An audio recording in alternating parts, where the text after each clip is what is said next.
সুপ্রিয় দর্শক, সমসাময়িক বিষয় নিয়ে নেক্সাস টেলিভিশনের প্রতিদিনের সরাসরি অনুষ্ঠান 7 দিনের সবাইকে অনেক অনেক শুভেচ্ছা এবং সাদর আমন্ত্রণ। সেন্সর প্রথা শিল্প চর্চায় ব্যাঘাত সৃষ্টি করে। একটি রাষ্ট্রের উচিত শিল্প এবং শিল্পীকে শিল্প চর্চায় সহযোগিতা করা, বাধা দেওয়া নয়। কিন্তু সেন্সর বোর্ড, চলচ্চিত্রের সেন্সর বোর্ড নানা সময়ে নানা বেড়াজালে আটকে দিয়েছে একাধিক চলচ্চিত্রকে। এসব আটকে যাওয়া চলচ্চিত্রের ভবিষ্যৎ কি? সেন্সর বোর্ড নাকি চলচ্চিত্র সার্টিফিকেশন বোর্ড, কোনটি চলচ্চিত্রের জন্য যথাযথ? এসব নানা প্রসঙ্গ নিয়ে আমাদের আজকের আলোচনায় আমাদের সাথে অতিথি হিসাবে জুমে যুক্ত আছেন চিত্রনায়ক ইলিয়াস কাঞ্চন, এবং স্টুডিওতে আমাদের সাথে অতিথি হিসাবে থাকবেন শিক্ষক, গবেষক, চলচ্চিত্র নির্মাতা ডক্টর জাকির হোসেন রাজু। আমরা জুমে আপনাকে দিয়ে শুরু করতে চাই। আপনাকে স্বাগত জানাই আজকের আলোচনায়। দর্শক, আমাদের আটকে থাকা ছবির গল্প, এই বিষয়টি নিয়ে আলোচনার পুরোটা সময় আপনারা আমাদের সাথে থাকবেন। জানিয়ে দিচ্ছি, অনুষ্ঠানটি একই সাথে ইউটিউব থেকেও দেখতে পাচ্ছেন। এছাড়া স্ক্রিনে দেখানো নম্বরের মাধ্যমে যুক্ত হয়ে আপনারা আপনাদের মতামত জানাতে পারবেন। শুরুতে আমার জিজ্ঞাসা থাকবে ইলিয়াস কাঞ্চন, আপনার কাছে এই যে গঠিত যে সেন্সর বোর্ড আমরা এখন দেখতে পাচ্ছি, এই প্রসঙ্গে আপনার কি মনে হয় যে তারুণ্য নির্ভর একটি বোর্ড আমরা দেখতে পাচ্ছি, এই প্রসঙ্গে আপনার মতামত জানবো শুরুতেই।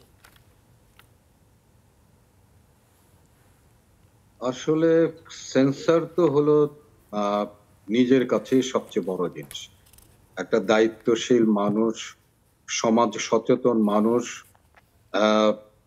কোনটা আপনার গিয়ে প্রদর্শন করা যাবে, কোনটা করা যাবে না, এইটি আমি মনে করি যে যিনি রাষ্ট্র, সমাজ, মানুষ, ধর্ম, এই সমস্ত বিষয়গুলো যার মধ্যে আছে, সে নিজে থেকেই কিন্তু এগুলোকে কিন্তু নিজেই কোনটা করবে কোনটা করবে না সেই বাজ বিচার বিবেচনা কিন্তু সে নিজেই করতে পারে।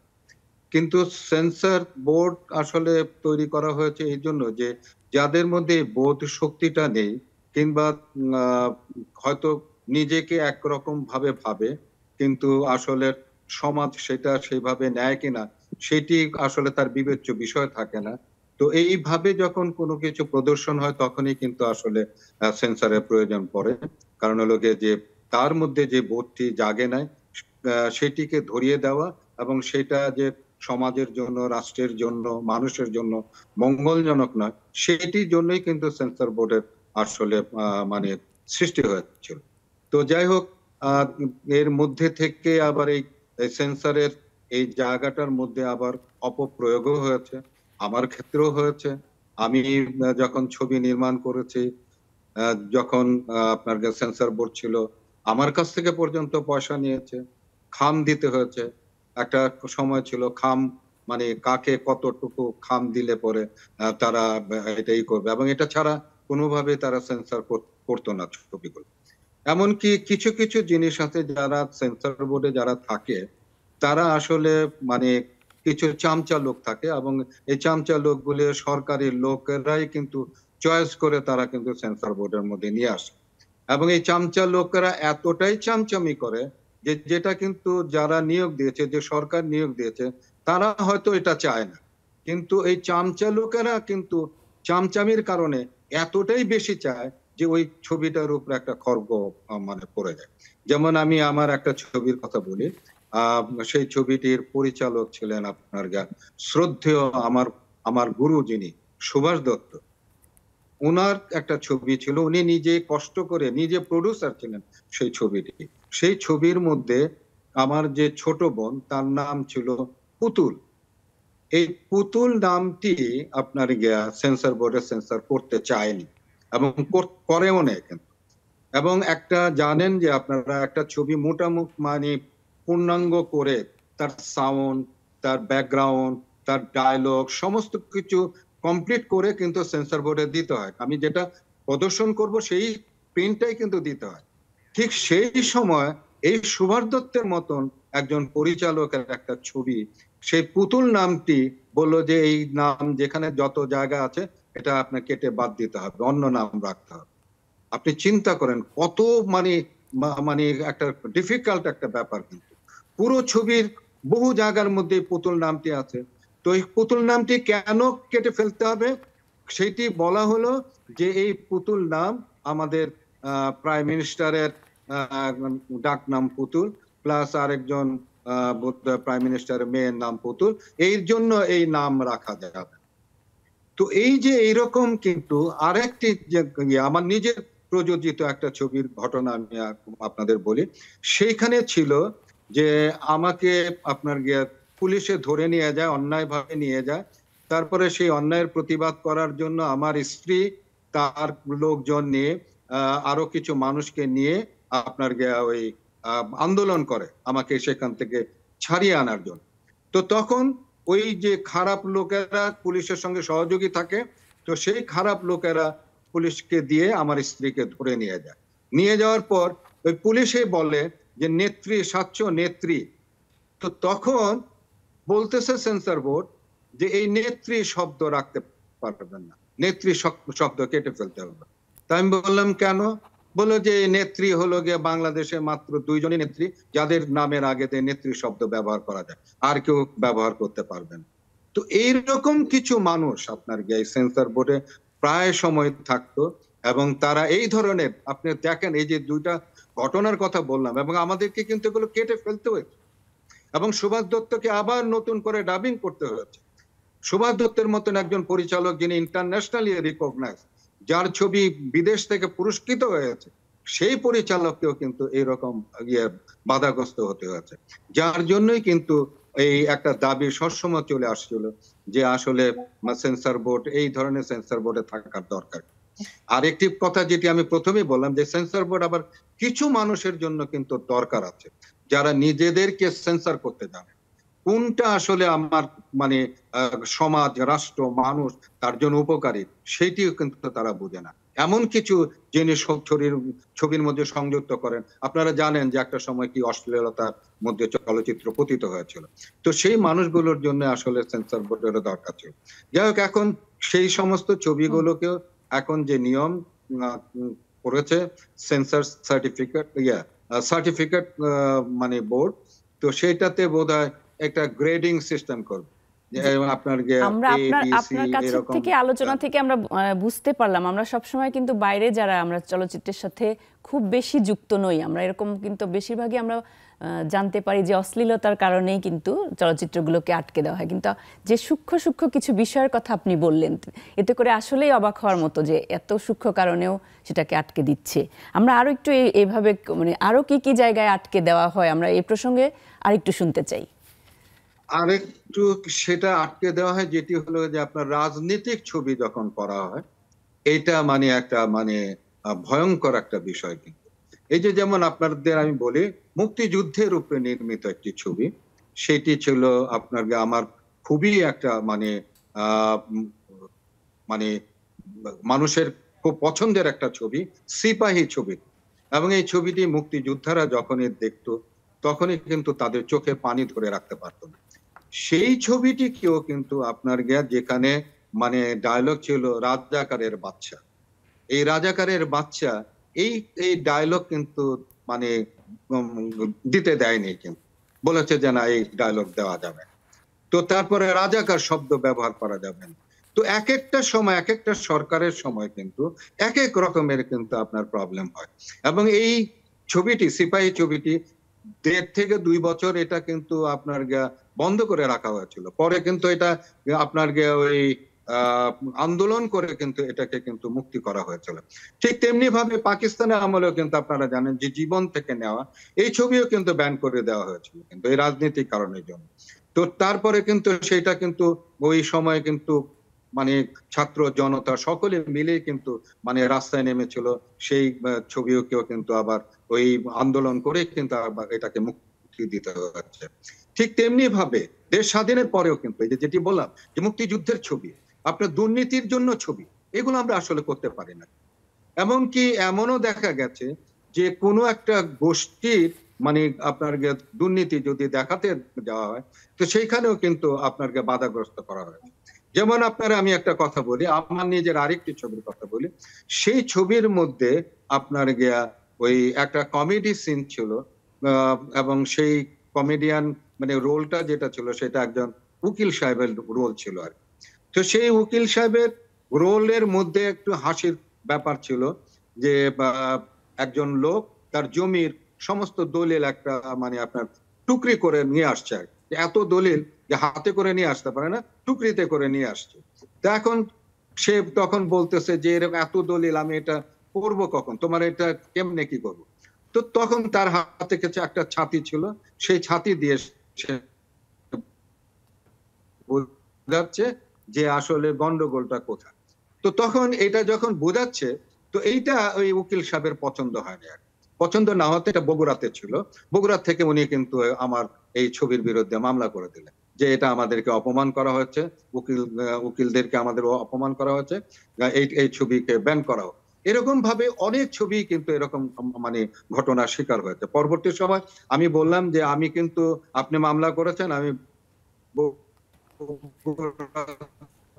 আসবো, আর আমার তো পপুলারিটি জানেনি, আমার সঙ্গে যে সমস্ত লোকগুলি আসবে সব খেপে যাবে, এবং আমি তাদেরকে বলবো যে ওনাকে করার কিছু নেই, ওনার বাড়ি থেকে একটা করে ইট খুলে নিয়ে চলে যাবে। এই এই কথা যখন আমি তাকে বললাম, তখন সে নিজেই কিন্তু ভয় পেয়ে কিন্তু তারপর মামলা উইথড্র করেছে। তো এরকম বহু ঘটনা, বিশেষ করে আমাদের এই যে রাজনীতিক যা স্বাভাবিক, যে দুর্নীতিগুলো সেগুলো তো আপনাকে দেখাতে হবে, সেগুলো আমরা দেখাতে পারি না। এমনকি অনেক সময় দেখা গেল যে আমাদের পুলিশের দুর্নীতি আমরা দেখাতে পারি না, কোন একটা গোষ্ঠীর মানে দুর্নীতি আমরা দেখাতে পারি না। তারা মানে ওই যে সেন্সর বোর্ডে এরকম নানান গোষ্ঠীও টাকা পায়। আর্মিদের নিয়ে কোনো ছবি বানাতে গেলে সেখানেও কিন্তু প্রথমে স্ক্রিপ্ট আপনার আর্মি বোর্ডের মধ্যে কিন্তু আপনাকে জমা দিতে হবে। জমা দিয়ে তারপরে আর্মি থেকে সেই স্ক্রিপ্ট যদি পাস হয়, তাহলে কিন্তু আপনি সেটা বানাতে পারবেন। যে এরকম বহু মানে বাধার বিষয় আছে। অথচ আপনারা দেখেন যে পার্শ্ববর্তী চলচ্চিত্রের নানা বিষয় জানতে পারছিলাম আপনার আলোচনা থেকে। আমরা আবারও আসছি, আমরা একটু বিরতি নিয়ে আসি। দর্শক, আমরা বিরতিতে যাচ্ছি, ফিরে আসছি একটু পরেই, আমাদের সাথে থাকুন।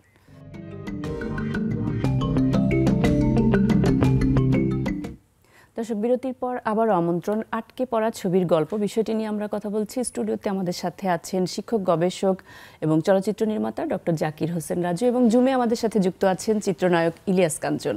আপনাকে স্বাগত, এবং নবনিযুক্ত বোর্ডে আপনি একজন সদস্য হিসাবে আছেন, সেই কারণে আপনাকে অভিনন্দন জানাই। আমরা যে প্রসঙ্গে ছিলাম, আটকে পড়া চলচ্চিত্র নিয়ে শুনছিলাম ইলিয়াস কাঞ্চনের কাছে যে আসলে কোন কোন কারণে চলচ্চিত্রগুলো আটকে যায়, সেই প্রসঙ্গে শুনছিলাম। আপনার কাছ থেকে এবার জানতে চাই আপনার মতামত, যে এই যে রাজনৈতিক পট পরিবর্তনের পরে যে সংস্কার ঘটলো, এবং চলচ্চিত্রেরও আমরা জানি যে বিভিন্ন জায়গায় সংস্কারের প্রয়োজন রয়েছে, সেটা সেন্সর বোর্ড থেকে শুরু করে নবনিযুক্ত বোর্ড গঠিত হলো, এবং সেখানে তারুণ্যের আমরা একটি প্রাধান্য দেখতে পাচ্ছি। সেই প্রসঙ্গে আপনার মতামত জানতে চাইছি। জি না, আমরা নতুন যে বোর্ডটি গঠিত হলো সেন্সর বোর্ডের, এখানে তো তরুণদের ভাগই বেশি, এবং এটা খুব আশাব্যঞ্জক আমার কাছে মনে হয়। এবং আমরা আশা করছি যে ইতিপূর্বে যেই সেন্সর বোর্ডগুলো আমরা পেয়েছি, তার চেয়ে আরও কার্যকরীভাবে, আরও গণতান্ত্রিকভাবে, নিরপেক্ষতার সাথে এই বোর্ড তার কাজ সমাধা করতে পারবে। তো আমি একটু নজর দিতে চাই আপনাদের আজকের যে টপিকটা, যে আটকে পড়া ছবির গল্প। আমার মনে হয় যে এটা খুব একটা সমসাময়িক এবং অত্যন্ত গুরুত্বপূর্ণ একটা টপিক আপনারা বাছাই করেছেন। আমি সাম্প্রতিক সেন্সর বোর্ড গঠন, এই বিষয়টা আমরা আলোচনা করব, এবং ভবিষ্যতের পথরেখাটা আমরা সবার জন্যে অবশ্যই তুলে ধরতে চাই। কিন্তু একটুখানি আমি যেটা বলতে চাই সেটা হচ্ছে, এই যে সেন্সর বোর্ড, এই ধারণাটা তো একটা ঔপনিবেশিক ধারণা। আমরা কি বলে দুইবার উপনিবেশ ছিলাম, একবার তো ব্রিটিশ আমলে, আরেকবার পাকিস্তান আমলে। এই দুই ঔপনিবেশিক শাসক শোষক যারা, তারা চেষ্টা করেছে যে আমাদের যে নিজস্ব ছবির ধারা, এটাকে কি করে দমন করা যায়, আমরা যেন মানে শাসক শোষকের বিরুদ্ধে সত্যি কথা যেন জনগণ বলতে না পারে, সেই কারণেই কিন্তু সেন্সর বোর্ডের গোড়াপত্তন। কিন্তু আমরা যদি 1971 সালে যখন বাংলাদেশ স্বাধীন হলো, তখন থেকে আমি একটু খণ্ড খণ্ড চিত্র দর্শকদের জন্য উপস্থাপন করতে চাই, যে কিভাবে আমাদের পূর্বোক্ত একাধিক সেন্সর বোর্ড, তারা কিন্তু আপনার বিভিন্ন রকমের ছবি আটকে দিয়েছে। প্রথম উদাহরণটা আসবে 1971 সাল থেকে। সেটি হচ্ছে জহির রায়হান যখন তার স্টপ জেনোসাইড ছবিটি তৈরি করলেন, যেটি আমাদের একটি যুগান্তকারী ডকুমেন্টারি ফিল্ম অ্যাবাউট আওয়ার মানে বাংলাদেশের মুক্তিযুদ্ধ নিয়ে সবচেয়ে পাওয়ারফুল স্ট্রং ফিল্ম। এটি যখন তিনি কমপ্লিট করলেন অনেক কষ্ট করে, তৎকালীন যে আপনার এক্সাইল বাংলাদেশ গভর্নমেন্ট মানে মুজিবনগর সরকার, তারা কিন্তু সেই ছবিটাকে অনুমোদন দেননি। এবং পরবর্তীতে আমরা যেটা ইতিহাসের পাতায় দেখি যে জহির রায়হানকে একেবারে দিল্লিতে গিয়ে, এমনকি ইন্দিরা গান্ধী তৎকালীন ভারতের প্রধানমন্ত্রী, তার সহায়তা নিয়ে ছবিটিকে মুক্ত করতে হয়েছে। কাজেই বাংলাদেশের স্বাধীনতার প্রথম থেকেই আমি বলবো যে এই আটকে পড়া ছবির গল্প জড়িয়ে আছে আমাদের সাথে। অনেক অনেক আমাদের সেই সেই তালিকাটা আমাদের অনেক দীর্ঘ, এবং আমরা ইলিয়াস কাঞ্চনের কাছ থেকে শুনছিলাম জীবন থেকে নেয়ার মতো চলচ্চিত্র এবং কি কি সূক্ষ্ম সূক্ষ্ম কারণে সেগুলোকে আটকে দেওয়া হয়, সেই প্রসঙ্গে আপনার কাছ থেকে একটু শুনি। জি, যেমন আমরা যেটা শুনেছি যে স্টপ জেনোসাইড কেন আটকে দেওয়া হলো, তার কারণ হচ্ছে এইখানে যেই আপনার দুর্ভিক্ষ এবং যেই জেনোসাইড দেখানো হয়েছে, যেইভাবে গরিব না মানে আমি বলছি যে উদ্বাস্তু মানুষের যাত্রা আমরা দেখেছি, সেটি তৎকালীন সরকার পছন্দ করেনি। পরবর্তীতে আমরা যদি আরেকটু ৮০-র দশকে আসি, 1985-84-85 সালে যখন মোরশেদুল ইসলাম আগামী বলে স্বল্পদৈর্ঘ্য ছবি তৈরি করলেন, আমাদের ইতিহাসে প্রথম স্বল্পদৈর্ঘ্য ছবি, এবং তানভীর মোকাম্মেল একই সময়ে তৈরি করলেন হুলিয়া। এই ছবি দুটিও কিন্তু তৎকালীন সরকার, তখন এরশাদ সরকার ক্ষমতায়, এবং তারা কিন্তু বলল যে এই দুটি ছবিতেই যে মুক্তিযুদ্ধের চিত্র তুলে ধরা হয়েছে এটি প্রকাশ করা যাবে না। সেজন্য এই দুটি ছবিকে তারা কিন্তু সেন্সর বোর্ডে আটকে দিলেন। এমনকি আমি যদি মজার কথা বলি, 1990 সালে আমি তৈরি করেছিলাম একটি স্বল্পদৈর্ঘ্য ছবি মিছিলের মুখ। এটি হচ্ছে 1990-এর গণ আন্দোলনে নিহত একজন শহীদের উপরে ভিত্তি করে নির্মিত। এই ছবিটি আপনার বিদেশে প্রায় 13টি আন্তর্জাতিক চলচ্চিত্র উৎসবে প্রদর্শিত হয়েছে, এবং আমি তখন ঢাকা বিশ্ববিদ্যালয়ের ছাত্র যখন আমি ছবিটি নির্মাণ করি। এটি ভিডিও মাধ্যমে নির্মিত। আমাদের কাছে কিন্তু এই যে ভালো ভালো চলচ্চিত্রগুলো নির্মিত হচ্ছে, এইটা আমাদের কাছে অপ্রকাশিতই থেকে যাচ্ছে বিষয়গুলো, যে কোনটা বিভিন্নভাবে চাপা পড়ে যাচ্ছে। আপনারা বলতে পারেন যে সরকারের বিভিন্ন মহল এবং সেই মহলগুলোর একটা মুখপাত্র হিসেবে কাজ করে তো সেন্সর বোর্ড। সেন্সর বোর্ডের মাধ্যমেই সাধারণত ছবিগুলোকে বিভিন্ন সময়ে আটকানো হয়েছে, বেশিরভাগ ক্ষেত্রে রাজনৈতিক কারণে। ধরুন যে সরকার যখন ক্ষমতায় থেকে, সেন্সর বোর্ডে যে যারা থাকেন, যারা সদস্য হিসাবে থাকেন, তারা আটকাচ্ছেন না। এটা অন্য কোনো ইস্যু, রাজনৈতিক ইস্যু, বা আমরা পেছনের কথা যেটা শুনতে চাচ্ছিলাম সেই প্রসঙ্গে একটু শুনতে চাই, যে আসলে পেছন থেকে আটকে দেওয়া হচ্ছে এরকম কিনা। এটা আমি বলবো যে এটা এক ধরনের একটা মিশ্র প্রক্রিয়া। আমাদের সেন্সর বোর্ডের গঠনটা যদি দেখেন, যে এখানে কিন্তু পদাধিকার বলে সদস্য থাকেন প্রায় 7-8 জন।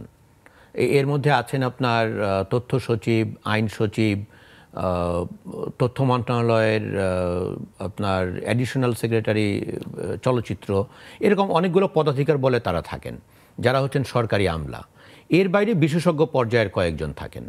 আমি যেটা ধারণা করছি যে পূর্বোক্ত যে সেন্সর বোর্ডগুলো, সেইখানে আমলা কোটা থেকে, যদি কোটা বলি, আমলা কোটা থেকে যারা ছিলেন তারা অনেক প্রভাবশালী ছিলেন, এবং তারাই অনেক ক্ষেত্রে আপনার সরকারের বশংবদ হয়ে তারা হয়তো সরকারের যে ভিউ, যে এই রাজনৈতিক মতটা প্রচার করা যাবে না, এটা করা ঠিক হবে না, এই ছবিটিকে ব্যাপকভাবে কর্তন করতে হবে, এটা আমি ধারণা করে বলছি। আমি তো সেই বোর্ডগুলোতে ছিলাম না, তো আপনার কিন্তু তারা অনেক ক্ষেত্রে সরকারের মুখপাত্র হিসেবে কাজ করেছেন।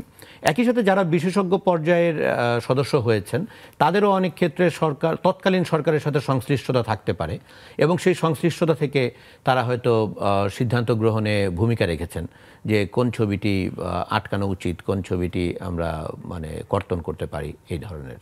জি, ইলিয়াস কাঞ্চন, আপনার কাছে আমি জানতে চাইবো যে তথ্য উপদেষ্টা বলেছেন যে সেন্সর শব্দটি বাদ দিয়ে বাংলাদেশ চলচ্চিত্র সার্টিফিকেশন বোর্ড করা হবে, তো বিষয়টিকে আপনি কিভাবে দেখছেন?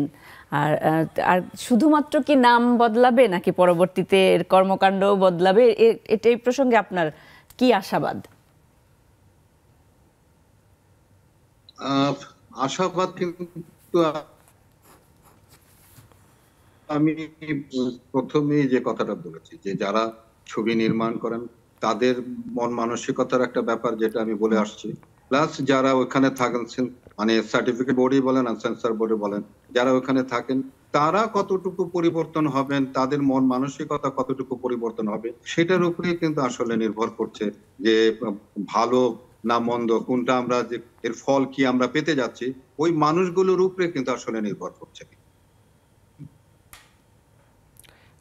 জি ডক্টর জাকিয়া, আমি যদি একটু কাঞ্চন ভাইয়ের সাথে একটু যোগ করি, অবশ্যই। সেটা হচ্ছে আপনার যে সেন্সর বোর্ডের বদলে ফিল্ম সার্টিফিকেশন বোর্ড গঠিত হবে, সেই মর্মে 2023 সালের নভেম্বরে একটি নতুন আইন ইতিমধ্যেই তৎকালীন সংসদে অনুমোদিত হয়েছে। এখন বর্তমান সরকার যেটি চিন্তা করছেন, যেটি আমি এবং শ্রদ্ধাভাজন কাঞ্চন ভাই আমরা তথ্য মন্ত্রণালয়ে যেই সভাতে অংশগ্রহণ করেছি, সেটি হচ্ছে যে বর্তমান সরকার চিন্তা করছে যে আমরা সরাসরি সেন্সর বোর্ডকে আর না রেখে আমরা সার্টিফিকেশন বোর্ডে চলে যেতে পারি কি না। তো সেইটা নিয়ে সরকারের এখন প্রক্রিয়া চলছে। তো আমরা আশা করি যে শীঘ্রই আমরা এটির একটি আউটকাম দেখব, যে সেন্সর বোর্ড গঠন না করে বা সেন্সর বোর্ড বর্তমান অবস্থায় না রেখে আমরা একটি সার্টিফিকেশন বোর্ডে যেতে পারি কিনা। এখন আপনার যেটা প্রশ্ন ছিল যে এই সার্টিফিকেশন বোর্ড হলে কি আমাদের পূর্বোক্ত সমস্যাগুলো থাকবে কি থাকবে না, সেইটার ব্যাপারে ব্যাখ্যাটা হলো যে আপনি যদি এই 2023 সালের ফিল্ম সার্টিফিকেশন বোর্ড আইনটি দেখেন, এটি তৎকালীন সরকারের করা, 2023 সালে যারা ক্ষমতায় ছিলেন তখন। তো এই আইনটি কিন্তু এই সেন্সর বোর্ডের যে আইনটি 1963 সালের আইন, একটা ঔপনিবেশিক আইন, এই ঔপনিবেশিক আইনটিরই একটা কি বলবো নতুন রূপ। তো এটি সার্টিফিকেশন বোর্ডের আইনে বলা হচ্ছে যে সার্টিফিকেশন বোর্ড রেটিং করবেন।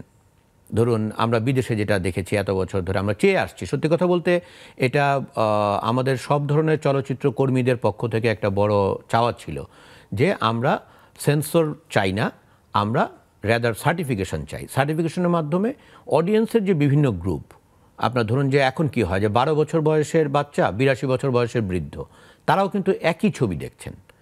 কিন্তু সার্টিফিকেশন বোর্ড হলে যেটা সুবিধাটা হবে সেটা হলো যে কে কোন এজ গ্রুপ থেকে কোন অডিয়েন্স, এইভাবে আপনার একটা অডিয়েন্সের ক্লাসিফিকেশন হয়ে যাবে, যেটা আমি মনে করি যে যারা চলচ্চিত্র নির্মাণে আছেন তাদের জন্যও সুবিধা হবে। তারা মানে অনেক আগে থেকেই পরিকল্পনা করতে পারবেন যে আমার এই ছবিটি আমি নির্মাণ করছি এই পার্টিকুলার এজ গ্রুপের জন্যে। কাজে এটা একটা বড় একটা পজিটিভ রূপান্তর হবে অ্যাজ সুন অ্যাজ পসিবল আমাদের সার্টিফিকেশন বোর্ডটা যদি নতুন আইনের আওতায় চালু হয়ে যায়। কিন্তু আবার অন্যদিকে এইটাও সত্যি যে এই আইনটাও পুরোপুরি ত্রুটিমুক্ত নয়। এই আইনটি বিশ্লেষক কিন্তু এই ধরনের যে এটা খুবই না, এটা ত্রুটিমুক্ত নয়। আমরা এই আইনটা নিয়ে আমরা ফুললি স্যাটিসফাইড না। তো কাজেই এইটার উপরে আমাদের কাজ করতে হবে। এটা আমাদের পরবর্তী ধাপ হবে যত দ্রুত সম্ভব যে এই আইনটিকে পরিবর্তন করে আরও বেশি মানে চলচ্চিত্র বান্ধব এবং জনবান্ধব করে পরিবর্তন করা। জি, আমরা চাই যে আপনার মতো এরকম একজন বিজ্ঞ মানুষদের হাত ধরে আমরা চলচ্চিত্র একটি সুষ্ঠু পথ রেখা দেখতে পাবে। আমরা আরও শুনবো, বিরতি নিয়ে আসছি। দর্শক, আবারও একটি বিরতিতে যাচ্ছি, ফিরে আসছি একটু পরে, আমাদের সাথে থাকুন।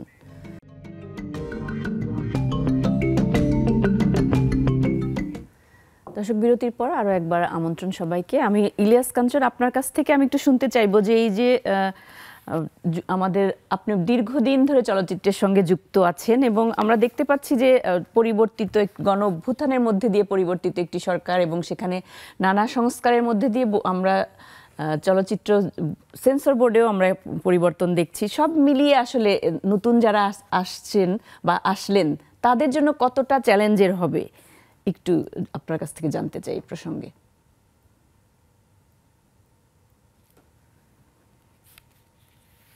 আমি এর আগের কথাগুলো বোধহয় আপনারা শুনতে পান না, তো আমি আবারও বলতে চাচ্ছি। আমি প্রথমে যে জিনিসটা বলছিলাম সেটি হলো যে যারা ছবি নির্মাণ করেন এবং যারা সেন্সর বোর্ডে থাকেন তাদের মন মানসিকতার উপরে আসলে নির্ভর করে সুফল। তো এই যে সার্টিফিকেশন, এই সার্টিফিকেশনও আপনার যারা থাকবে তারা সঠিকভাবে যদি সার্টিফিকেশন না করেন তাহলে কিন্তু এর সুফল কিন্তু পাওয়া যাবে না।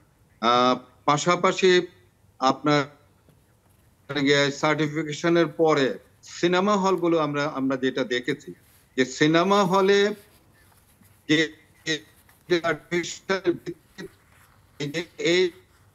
করে দেওয়া কারা করা সম্ভব হবে, যদি সম্ভব না হয় তাহলে আপনার সার্টিফিকেশন দিয়ে আপনার সেই সুফল কি আমরা পাবো? তো যে কারণে কেন সংস্কার আসলে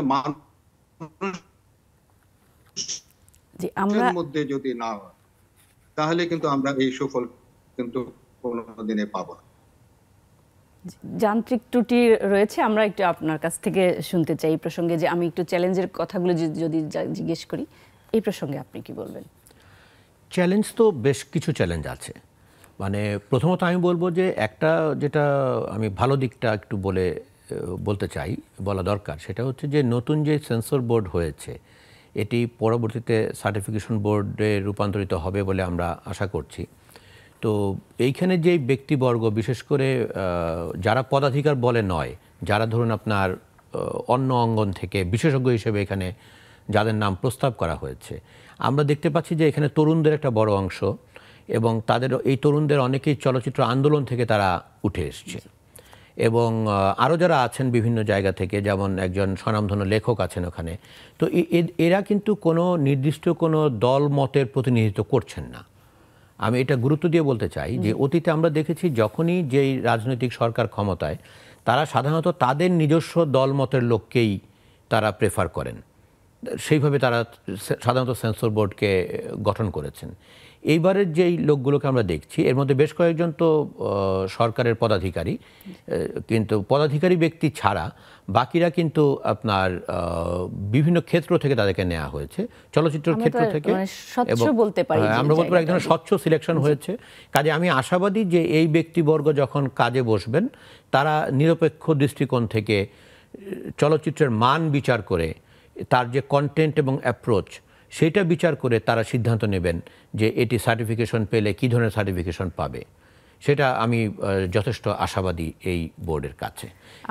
এখন চ্যালেঞ্জ যেটা আপনি জানতে চাচ্ছিলেন, আমি বলবো কমপক্ষে দুইটা চ্যালেঞ্জ আছে। একটা হচ্ছে আপনার প্রাতিষ্ঠানিক চ্যালেঞ্জ, আর একটা হচ্ছে এক ধরনের ব্যক্তিগত সেলফ সেন্সরশিপের চ্যালেঞ্জ। প্রাতিষ্ঠানিক চ্যালেঞ্জটা হচ্ছে যে আমরা যেটা দেখতে পাচ্ছি যে আমাদের সেন্সর বোর্ড এখনও কিন্তু অনেকাংশে আমলা নির্ভর। এই আমলা নির্ভরতা যত কমানো যাবে তত ভালো হবে। যত বেশি আমরা মানে বিশেষজ্ঞ পর্যায়ে যারা চলচ্চিত্রের বিভিন্ন ক্ষেত্রে সংশ্লিষ্ট তাদেরকে যুক্ত করতে পারবো, বা কালচারাল অন্যান্য ফিল্ড থেকে আমরা যুক্ত করতে পারবো, নির্দিষ্ট কোনো দলমতের লোক নয়, আমি বলছি যে নানা স্বর, নানা মত, মাল্টিপল ভয়েসেস আমরা যদি নিয়ে আসতে পারি, তাহলে এই প্রাতিষ্ঠানিক যে একটা জগদ্দল পাথরের মতো আছে এটাকে ধরেন ভঙ্গ করা সম্ভব হবে। এটা একটা। আর আরেকটা আমি বলছি যে আমাদের যেটা আমার মনে হয় যে কাঞ্চন ভাই অনেকাংশে বলেছেন, যে যারা চলচ্চিত্র নির্মাণ করছেন এবং যারা সেন্সর বোর্ডে এই কি বলে অ্যাসেসমেন্ট করবেন, এই দুই গোষ্ঠীরই লোকগুলো কেমন, কারা, তারা কি করছেন, কিভাবে চিন্তা ভাবনা করছেন, কী ধরনের মন মানসিকতা ধারণ করছেন। তো সেদিক থেকে আমি বলবো যে আমাদের এখানে দুঃখজনক হলেও সত্যি যে একটা খুব স্ট্রং সেলফ সেন্সরশিপ কাজ করে নির্মাতাদের মধ্যে, এমনকি যারা ওই কি বলে বিভিন্ন রকমের বোর্ডে কমিটিতে বসছেন তাদের মধ্যে এক ধরনের সেলফ সেন্সরশিপ কাজ করে।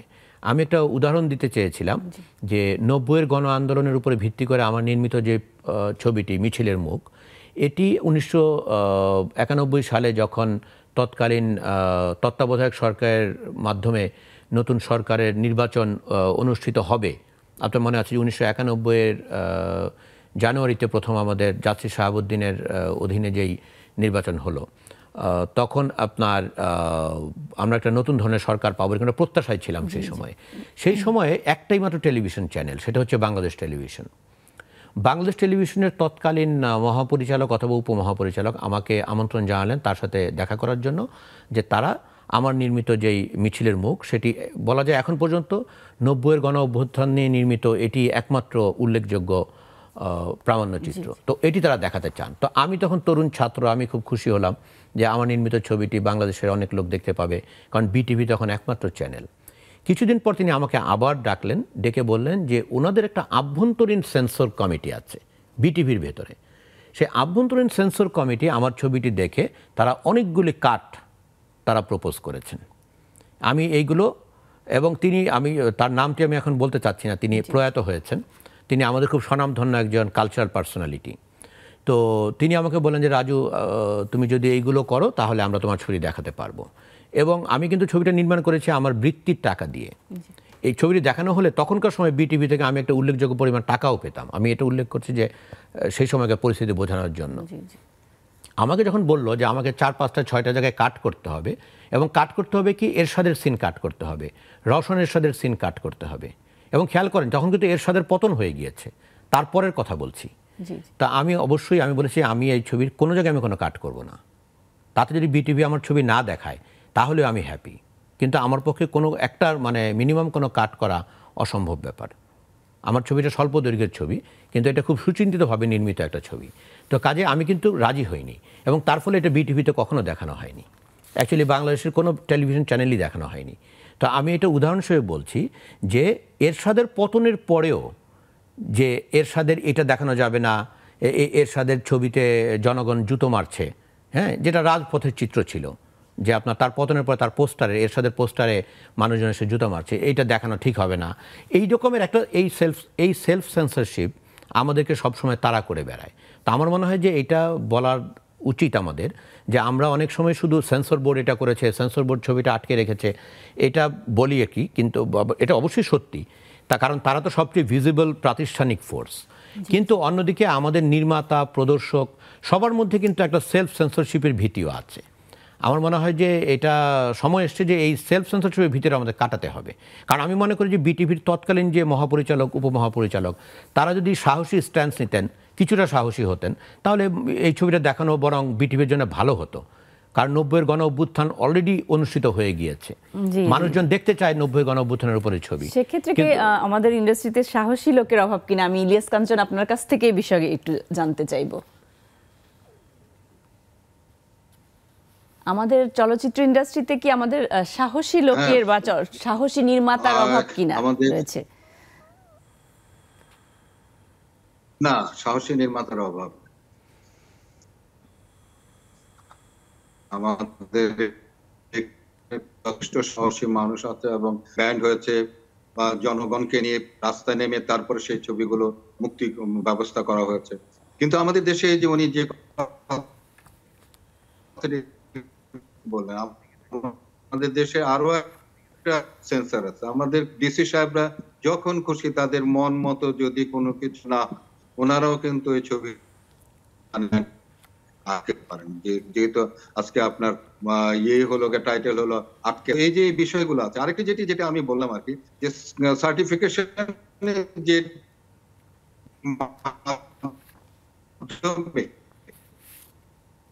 যে গ্রেড করা হবে, দর্শকদেরকে যে ছবি দেখার হবে, কে দেখবে যে এই গ্রেডের লোকরা ছবি দেখছে, অন্যরা দেখছে না, বাচ্চারা দেখছে না, ছোট বয়সরা দেখছে না। এই যদি না করা যায়, এটির যদি মনিটরিং যদি না থাকে, তাহলে সার্টিফিকেশনেরও এটি আমাদেরকে বুঝতে হবে যে সেন্সর বোর্ড যেটা হবে, সার্টিফিকেশন সেখান থেকে কিন্তু ইমপ্লিমেন্ট থাকতে হবে। শুধু ওইখানে বসে আপনি গ্রাজুয়েশন করে দিল, তাতে কিন্তু হবে না। সিনেমা হলগুলোতে কিন্তু সেগুলো কিন্তু সেইভাবে হচ্ছে কিনা সেটা দেখারও কিন্তু একটা টিম থাকে। জি, আমরা এই প্রসঙ্গে আবারও আসছি। আমাদের বিরতির সময় হয়ে গেছে। দর্শক, আবারও একটি বিরতিতে যাচ্ছি, কোথাও যাবেন না। আমরা এসে শুনবো আটকে পড়া চলচ্চিত্রের প্রসঙ্গে আরো নানা বিষয়। আমাদের সাথে থাকুন।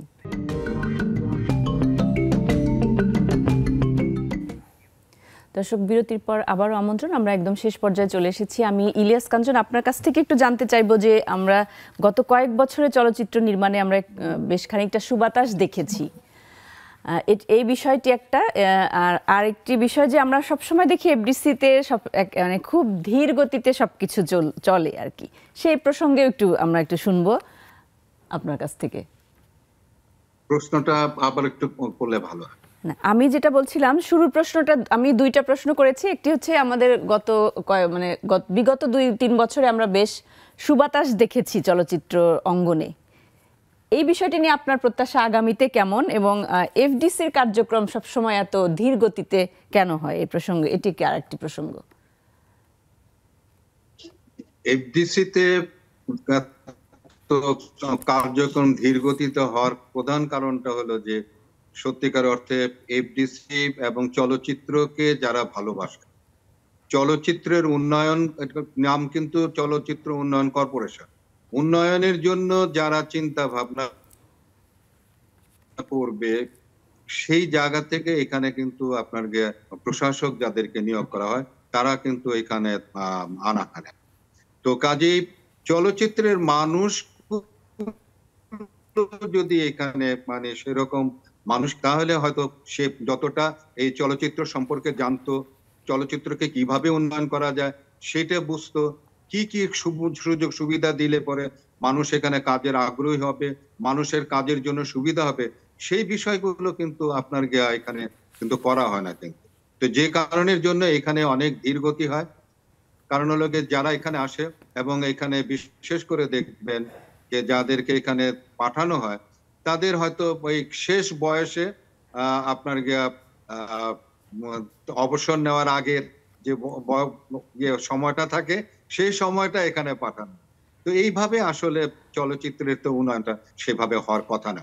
তো আমি যেটা মনে করি যে এখানে যদি চলচ্চিত্রের ভালোবাসে যারা, সেই ধরনের মানুষকে যদি এখানে নিয়োগ দেওয়া হয় তাহলে আমার মনে হয় যে এই যে ধীর গতির কথা যেটি বলছেন সেটি থাকবে না। আমি আরেকটা কথা যেটা বলতে চাচ্ছিলাম, এটা আমি না বললে হবে না, সেটি হলো যে গত সরকারের সময় আমাদের চলচ্চিত্র এবং টেলিভিশনের মানে আমাদের বিশিষ্ট জনদেরকে, শিল্পী, প্রযোজক, এদেরকে, নির্মাতা, তাদেরকে সবাইকে ডেকেছিল কিন্তু পুলিশ ইয়েতে, পুলিশ কমিশনারে, এখানে তাদের যে মিডিয়া সেল আছে তা ডেকেছিল এর জন্য যে তারা বলল যে পুলিশের ভাবমূর্তি আমাদের কারণে নষ্ট হচ্ছে।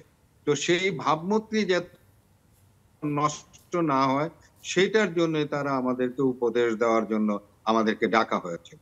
তো সবাই চুপচাপ, কিন্তু আমি সেখানে প্রতিবাদ স্বরূপ আমি একটা কথা বলেছিলাম যে আপনাদের ভাবমূর্তি আপনারা নিজেরা ঠিক করবেন না আমরা আপনাদের ভাবমূর্তি ঠিক করব। সেই সময় কিন্তু ওই যে আমাদের বিপ্লব সাহেব, পুলিশের বিপ্লব, যে আমাদের আর্মিকে কিন্তু সেই সময় কক্সবাজারে যে মার্ডারটা যেটা করলো কিন্তু, তা আমি তখন বললাম যে আপনারা যে এই কাজগুলো করেছেন, তারপরে সিলেটে ওই সময় আরেকটা ঘটনা ঘটেছিল সে রায়হান নামের, তো আমি বললাম যে এই যে এই ঘটনাগুলো নিয়ে যদি আপনাদের আমরা ছবি বানাই, এটা তো ফ্যাক্ট, তো এটা নিয়ে কি আপনারা আমাদেরকে ছবি বানাতে দেবেন? আর এটি বানালে পরে আপনাদের কি ভাবমূর্তি মানে উজ্জ্বল হবে? তো তখন আর কিন্তু কোনো কথা বলেন।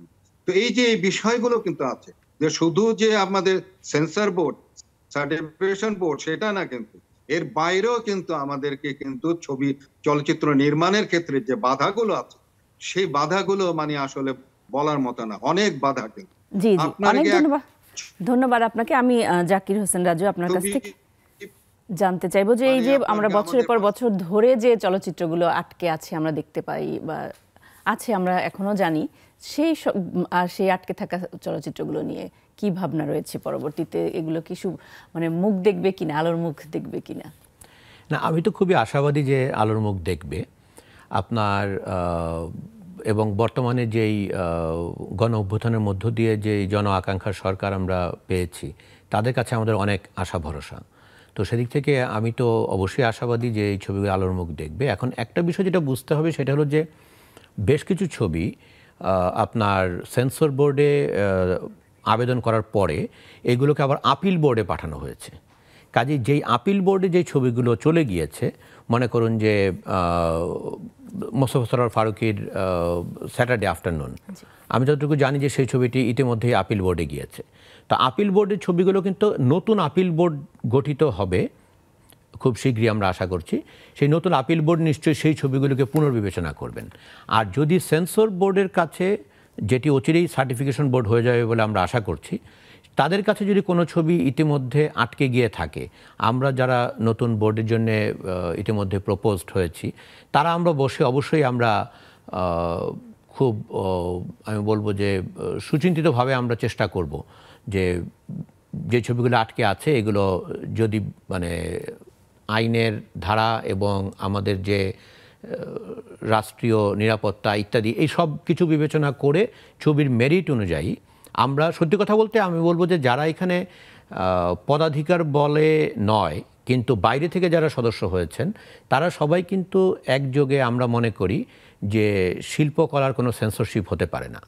আমরা নীতিগতভাবে যে কোনো শিল্পকলারই সেন্সরশিপের আপনি বিপক্ষে। একজন চলচ্চিত্র নির্মাতাও, সেই প্রসঙ্গে আসলে আপনার কি সার্বিকভাবে প্রত্যাশা থাকবে মানে এই বিষয়টি নিয়ে? এই নতুন যে সেন্সর বোর্ড বা যে কাঠামো গঠিত হয়েছে বা হতে যাচ্ছে, না আমি যেটি বললাম যে আমার একটা অন্যতম আকাঙ্ক্ষা থাকবে যে সব রকমের দলীয় পক্ষপাতের ঊর্ধ্বে গিয়ে যেই ধরনের মাল্টিপল ভয়েসেস ইন সিনেমা আমরা দেখতে চাই। আমরা তো চাই যে আমাদের এখানে অনেক ধরনের ছবি নির্মিত হবে। আমাদের এখানে একজন কি বলে আদিবাসী জীবন নিয়ে ছবি করলে সেই ছবিটি আমাদের মেইন স্ট্রিম পাবলিক দেখতে পারবে না, এই অবস্থাটা তো হওয়া উচিত নয়। আমরা ভিন্ন মতের আমরা মানে ছবি দেখতে চাই এবং সেইগুলোকে যেন মানে আটকে দেয়া না হয়, যেটা আজকে আপনারা ঠিক করেছেন আজকে আলোচ্য বিষয়, যে আমাদেরকে যেন এই আটকে দেওয়া ছবির গল্প নিয়ে আসর বসাতে না হয়, সেটি থাকবে আমার মুখ্য চাওয়া। জি, অনেক অনেক ধন্যবাদ ইলিয়াস কাঞ্চন, আপনাকে অনেক ধন্যবাদ। দর্শক আপনাদেরকেও ধন্যবাদ। আমরা স্যারের সাথে আসলে একইভাবে বলতে চাই যে আমরা আর কোনো আটকে থাকা ছবির গল্প নিয়ে আলোচনা করতে চাই না। আমরা চাই যে চলচ্চিত্রের সুবাতাস বহমান থাকুক। আপনারা সকলে ভালো থাকুন, সুস্থ এবং নিরাপদ থাকুন। শুভরাত্রি।